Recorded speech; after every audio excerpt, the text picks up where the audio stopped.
मुझे विश्वास है कि ये हमारी लड़ाई अंतिम चरण में पहुंची है और हम देश को 2026 मार्च तक पूर्णतया नक्सल समस्या से मुक्त कर पाएंगे। नमस्कार, मैं समरभूमि सरोज शर्मा।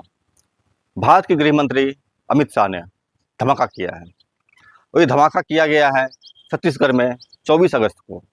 उन्होंने धमाका करते हुए कहा कि मार्च 26 तक भारत से माओवादियों को खत्म कर दिया जाएगा, माओवादियों को मिटा दिया जाएगा, न केवल छत्तीसगढ़ से बल्कि समूचे भारत से।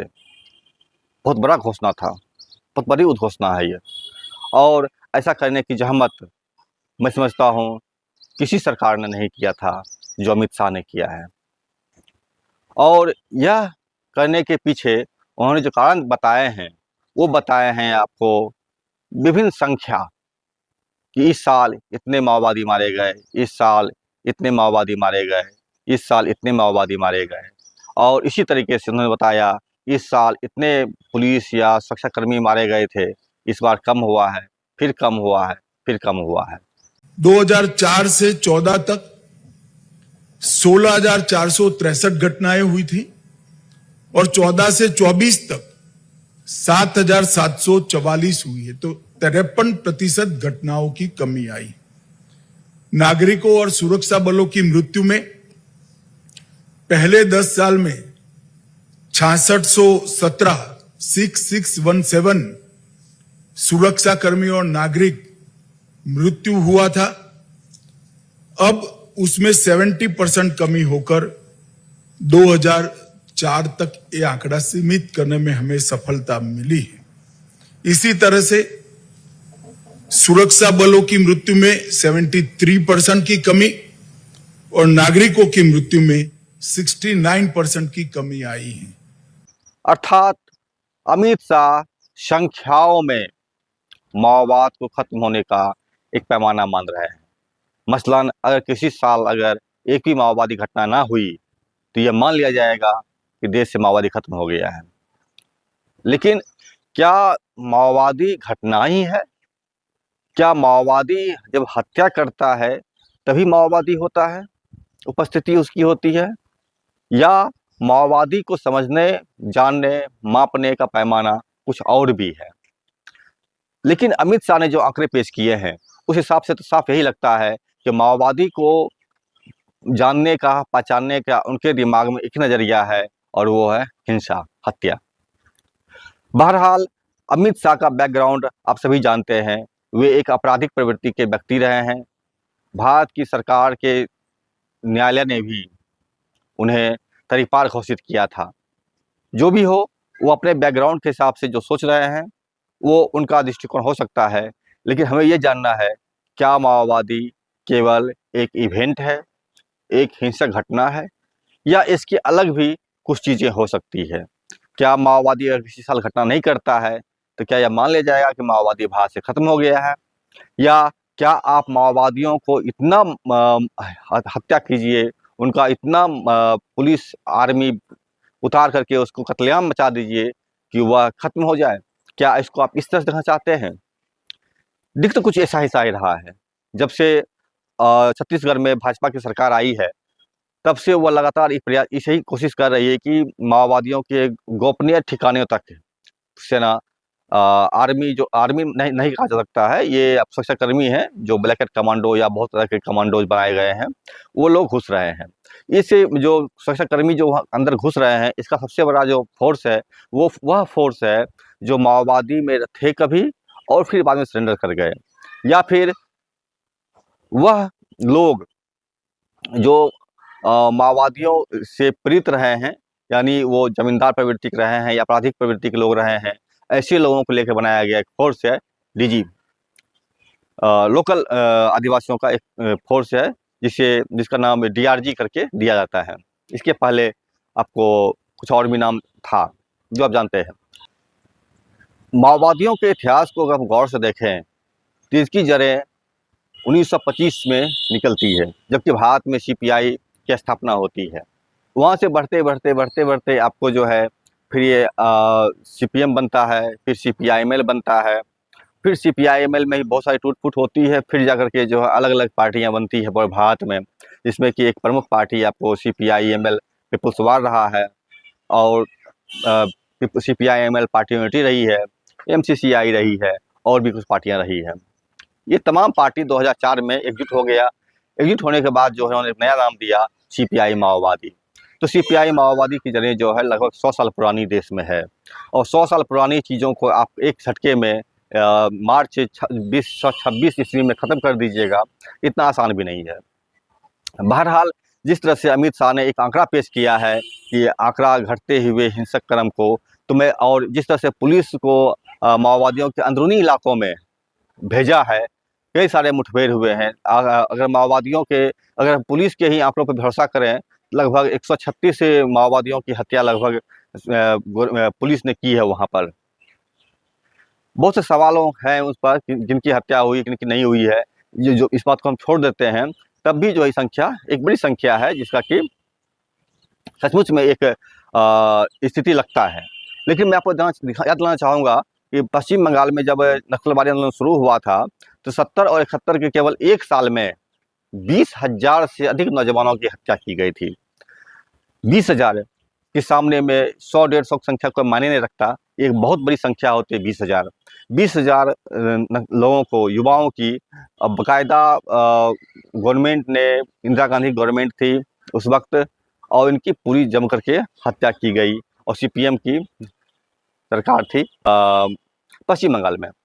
20,000 से अधिक नौजवानों की हत्या हुई 70-71 के महज एक साल में। लेकिन ये हत्याओं करने के बावजूद नक्सलवादी खत्म नहीं हुए। वे पूरे भारत में फैल गए, जहाँ जहाँ गए बीज लेते गए, अपनी बातों रखते गए, और हर जगह जहाँ गए वो वहाँ पर विद्रोह, आंदोलन, नक्सलवादी विद्रोह शुरू हो गया। इसी सिलसिले में बिहार में एक संगठन था CPI-ML पार्टी यूनिटी, उसके एक जो बाद में CPI माओवादी के साथ में मर्ज हो गए हैं, उसी समय हो गए थे जिसमें कि ये सारी चीज़ें चल रही थी, बल्कि उससे पहले ही मर्ज हो गए थे वो। उनके एक प्रमुख नेता रहे हैं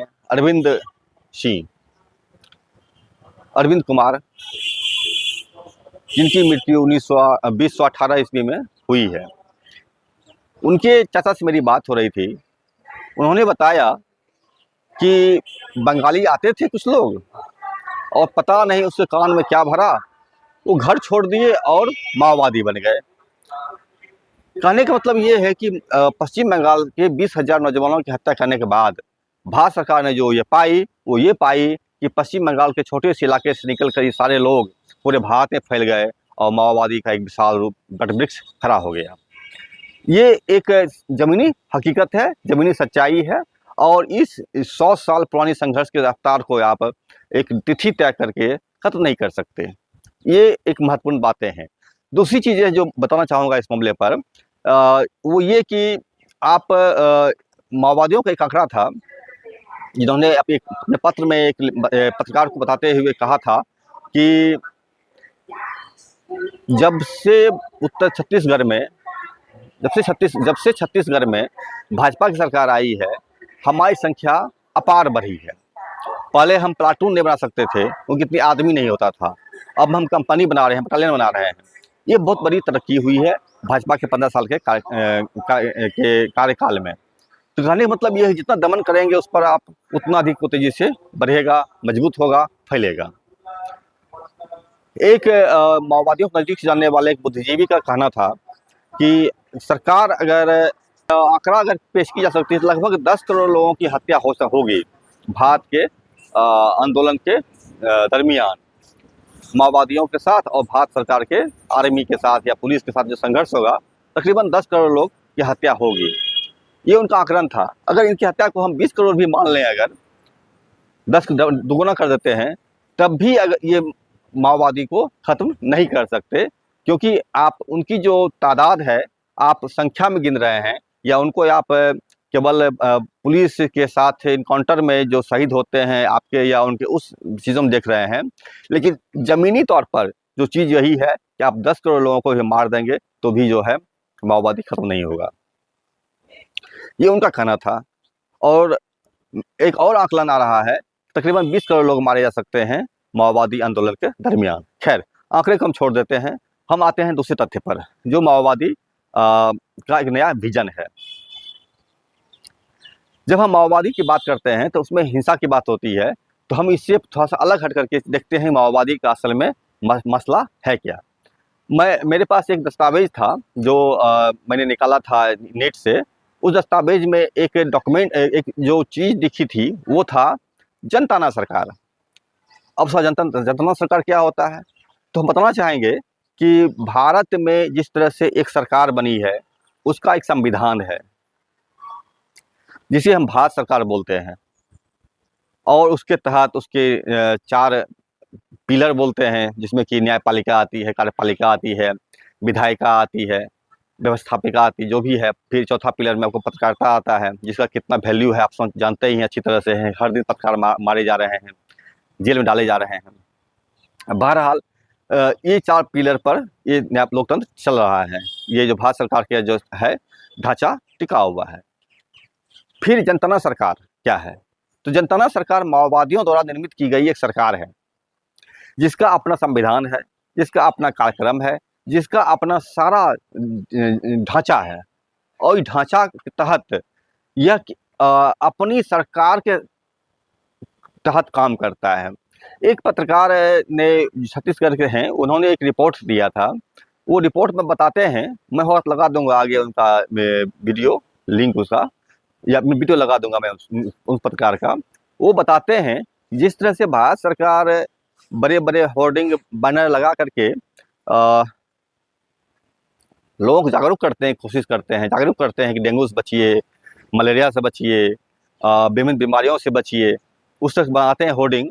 उसी तरीके से माओवादी जनताना सरकार जो है यह भी होर्डिंग लगाती है, और उस होर्डिंग में जनता को निर्देश देती है कि आप इस तरह से अपनी सुरक्षा कीजिए। उन्होंने एक होर्डिंग का जिक्र करते हुए बताया था, जो एक लंबी एक पेड़ के टहनी पर काट करके बनाया गया था। उस पर लिखा हुआ था 2 निर्देश, जो कि जनताना सरकार के स्वास्थ्य विभाग की तरफ से जारी किया गया था। उसमें जो था, उसमें लिखा हुआ ये था कि हर व्यक्ति को शुक्रवार के शुक्रवार अपने घर की सफाई करनी होगी। दूसरा निर्देश लिखा हुआ था कि हर व्यक्ति को पानी को उबाल कर पीना अनिवार्य है। ये 2 निर्देश आप समझ सकते हैं कितनी बड़ी बात है। एक जनताना सरकार जो माओवादी चला रहे हैं, उसके तहत उसके स्वास्थ्य विभाग की तरफ से ये निर्देश जारी होता है उन आदिवासी इलाकों के लिए, अपने लोगों के लिए, कि आप ये 2 चीज़ करें।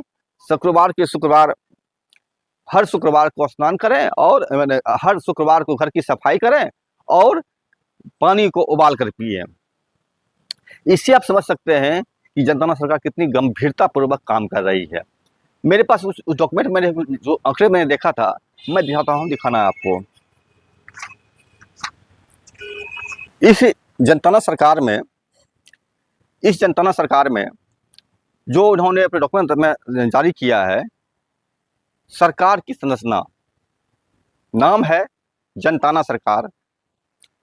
झंडा इनका है 2:3 के अनुपात की लंबाई चौड़ाई वाले लाल झंडे पर हंसिया और हथौड़ा का चिन्ह।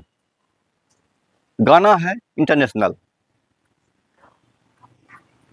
और इस सरकार का गठन 500 से 3000 की आबादी वाले किसी भी गांव में हो सकता है। ये इनका सरकार का ढांचा बनने का न्यूनतम प्रारूप है। और इस सरकार के तहत इन्होंने काम करने के लिए कुछ निर्देश बनाए हैं, कुछ ढांचा बनाया है। इस ढांचे में एक राष्ट्रपति हैं, उनके कर्तव्य हैं। मुझे लगता है कि फिलहाल इनका राष्ट्रपति ही प्रमुख रूप से काम करता है, और इनका उपराष्ट्रपति है। और इन्होंने तत्काल की ज़रूरत के हिसाब से अपने लोगों के कामकाज का 8 डिवीज़न किया है। पहला डिवीज़न है वित्त विभाग का, दूसरा रक्षा, फिर कृषि, फिर न्याय, फिर शिक्षा, संस्कृति, हेल्थ, वन संरक्षण सबसे महत्वपूर्ण फैक्टर, और जनसंपर्क। ये वन संरक्षण माओवादियों के संविधान का एक प्रमुख हिस्सा है। ये 8 विभाग माओवादियों की जनता सरकार के तहत काम करते हैं। और अब आप बताइए कि अगर ये सरकारें काम कर रही हैं, जितने भी विभाग में काम कर रही हों, 100 गांव, 200 गांव, 500 गांव, 1000 गांव, या जितनी गांव में बढ़ती जाएगी, और अगर वहाँ हिंसा नहीं होती है, तो क्या यह मान लिया जाएगा कि वहाँ माओवादी नहीं है? ये सरकार कंटिन्यूसली काम कर रही है, अपने क्षेत्र में स्कूल बना रही है, यह सरकार अपने इलाके में सड़कें बनवा रही है, यह नागरिकों के स्वास्थ्य के लिए दिशा निर्देश जारी कर रही है। जैसा मैंने बताया आपको, घर में पानी पिए उबाल कर, और हर शुक्रवार के शुक्रवार आप घर की सफाई करें, या किसी भी एक दिन, सप्ताह के एक दिन, ये निर्देश जारी कर रही है। यह सरकार जो है गांव में तालाब बना रही है। यह सरकार जो है जिसके पास घर नहीं है उनको घर बना करके दे रही है। यही काम सरकार का होता है। और अगर माओवादी यह काम सफलतापूर्वक कर रहे हैं, तो हिंसा होती है या हिंसा नहीं होती है, ये कोई महत्वपूर्ण ही बात नहीं है। यह सरकार लगातार चलती जा रही है, बढ़ती जा रही है, हर जगह हर दिन इसकी संख्या बढ़ रही है। अगर हम पिछले आंकड़ों की बात करें, हम जब भाजपा की सरकार नहीं आई थी, एक आंकड़ा आया था, उसमें इनके पास में 400-500 गुरिल्ला स्क्वाड हुआ करता था। लेकिन जो ही सलवा जुडुम का दौर शुरू हुआ और उसके बाद की चीज़ें बनती गई, तो 12 से 15 हज़ार गुरिल्ला प्लाटून इनके साथ थे। कहाँ 500, कहाँ 15,000, आंकड़ा समझ पा रहे हैं आप? ये दमन का प्रभाव है। माओवादियों को आप शस्त्र से हरा नहीं सकते हैं, इतनी तो गारंटी है। माओवादियों के नेता का कहना था कि अगर हमारा 90% हिस्सा भी पार्टी का खत्म हो जाए, तो भी हमारी पार्टी खत्म नहीं होगी, हम उसे पुनः जीवित कर लेंगे। और सब उससे भी बड़ी बात यह है कि जनता सरकार जब तक चलती रहेगी, तब तक इसको तो आप हिला नहीं पाएंगे, खत्म नहीं कर पाएंगे। आपकी डेट मार्च 26 आती रहेगी, जाती रहेगी, और क्या पता 26 तक आप खुद ना रहें। और ये भी माओवादियों के इतिहास का एक महत्वपूर्ण हिस्सा रहा है।